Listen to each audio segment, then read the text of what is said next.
Bienvenue dans un nouvel épisode de Politique administrative. Je m'appelle Matthew Stevenson en partenariat avec du Casque PTV. Rappelez-vous que si ça arrive au bureau, nous sommes là pour en discuter.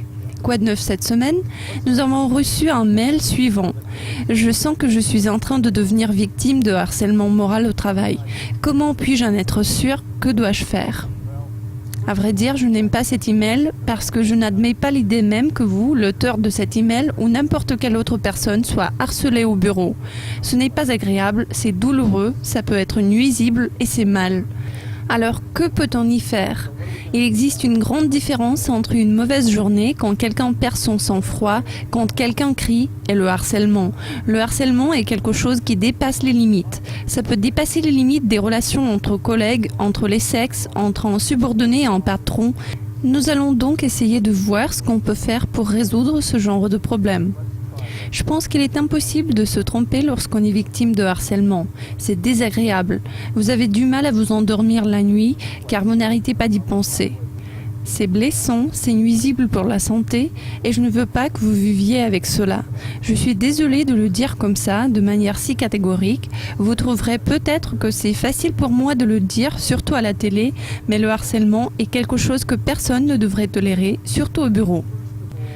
Si vous soupçonnez que quelqu'un est en train de vous harceler, vous devez le confronter. Je pense que vous devez le regarder dans les yeux en lui disant « Je pense que vous êtes en train de dépasser les limites admises dans notre relation et je veux que vous arrêtiez de le faire. » Ça peut se révéler suffisant.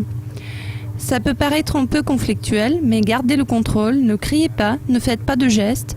Il ne faut pas que ce soit un scandale, il suffit de dire « Ça suffit maintenant ».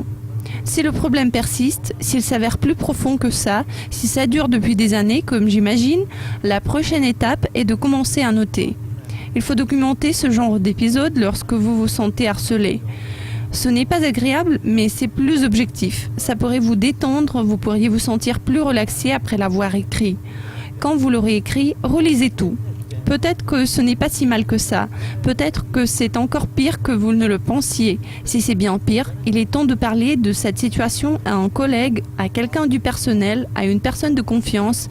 Peut-être il vaut mieux commencer par quelqu'un en dehors du bureau, un parent, un ami, quelqu'un de votre club ou du groupe sportif. Dès que vous l'aurez documenté, vous devrez vous dire « Ce n'est pas mon rôle au travail, je n'accepte pas d'être une victime, d'être harcelé, vous devez faire de la résistance. Ce n'est pas quelque chose que vous devez tolérer. »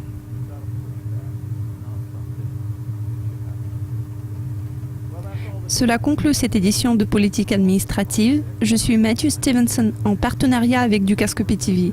Rappelez-vous, si ça arrive au bureau, nous sommes là pour en discuter. Au revoir.